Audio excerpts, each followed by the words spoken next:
Oi aeronautas, Felipe aqui e sejam bem-vindos para mais um vídeo do Aeroclass. E no vídeo de hoje vocês vão embarcar com a gente para descobrir um pouco sobre a história da maior catástrofe aérea do mundo. Catástrofe essa que ficou conhecida como a Tragédia de Tenerife. Então não esquece de deixar o seu like, se inscrever no canal e de ativar o sininho aqui para não perder mais vídeos como esse, tá bom? Então é isso, solta a vinheta.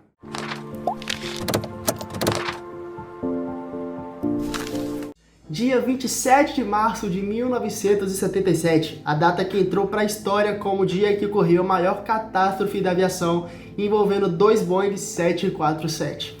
O primeiro Boeing de matrícula November 736 Papa Alpha sendo da saudosa companhia aérea Panam, que fazia um voo fretado de Los Angeles para Las Palmas, uma ilha no arquipélago das Canárias. Essa aeronave trazia 396 pessoas a bordo, contando com a tripulação. E o segundo Boeing envolvido no acidente da companhia aérea KLM, de matrícula Papa Hotel Bravo Uniforme Foxtrot, que ia de Amsterdã para Las Palmas carregando 249 pessoas a bordo. Porém, mal sabiam eles que nunca chegariam a Las Palmas. Uma coisa que é importante explicar para vocês é que um acidente aéreo nunca é causado por somente um motivo, é sempre por uma cadeia de fatores.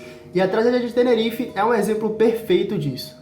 Agora que vocês sabem que um acidente é gerado por uma cadeia de fatores, eu vou contar para vocês essa cadeia que levou à tragédia de Tenerife. E o primeiro fator ocorreu quando as duas aeronaves se dirigiam para Las Palmas. Bom, enquanto as aeronaves estavam em voo, o aeroporto de Las Palmas, nas Ilhas Canárias, tinha sofrido um atentado terrorista. Uma bomba explodiu no terminal do aeroporto. Então, o pessoal que trabalhava na segurança decidiu fechar o aeroporto. E alguns minutos depois, foi descoberto que poderia haver uma segunda bomba. Então, com o aeroporto fechado, todos os aviões foram desviados para outros aeroportos. E entre esses voos que foram redirecionados estavam os voos da Panam e da KLM. Tenerife é uma outra ilha do arquipélago das Canárias que fica a cerca de 68 km de Las Palmas.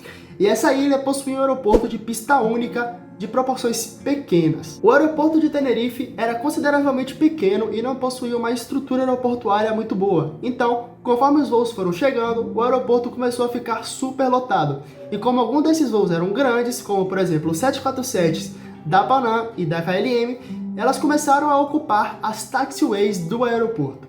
E então, nessas taxiways ficaram os Boeing 747s da KLM e da Panam nessa respectiva ordem em uma fila em uma das taxiways do aeroporto de Tenerife. E lá eles ficaram por aproximadamente 3 horas esperando que o aeroporto de Las Palmas fosse reaberto para que eles pudessem retornar e seguir com os seus voos. Depois de esperar 3 horas, a torre de Tenerife entrou em contato com os pilotos avisando que Las Palmas estava reaberto e que eles poderiam continuar com o seu planejamento de voo. Porém, foi nesse momento que o segundo fator que levou ao acidente ocorreu.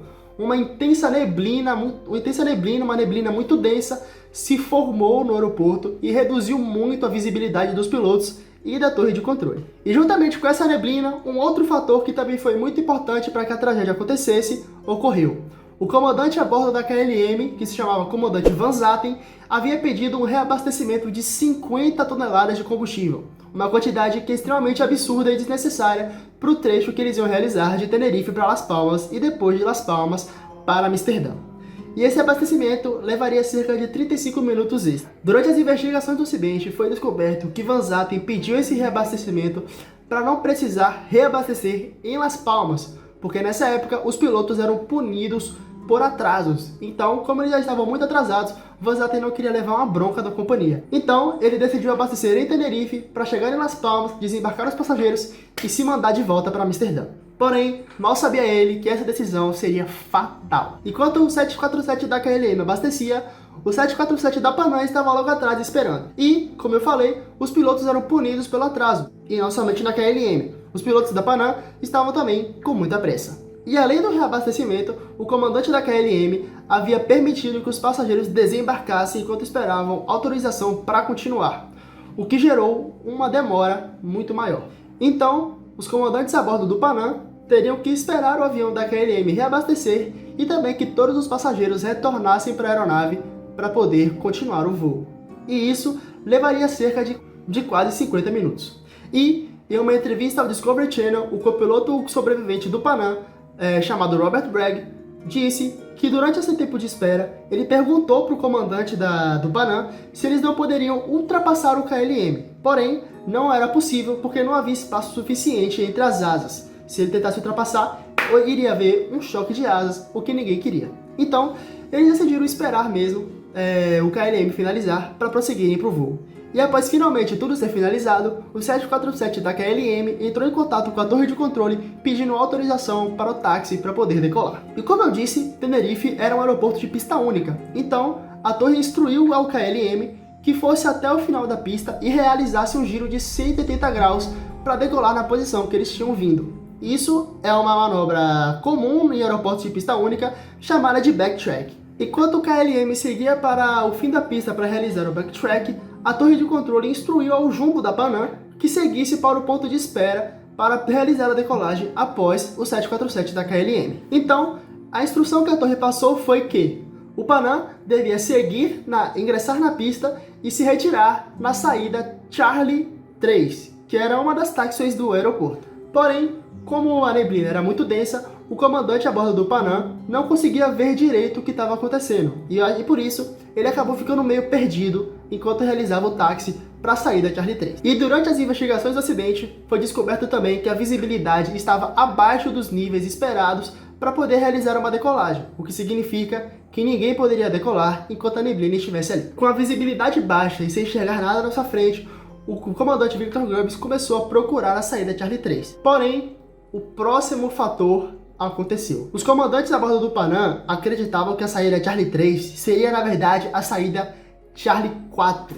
Então, com a visibilidade baixa, saída da Charlie 1, o Panam iniciou sua procura pela Charlie 3, sem conseguir ver muito à sua frente. Acreditando que a Charlie 3 seria, na realidade, a Charlie 4, o comandante Victor Grubbs realizou um procedimento errado.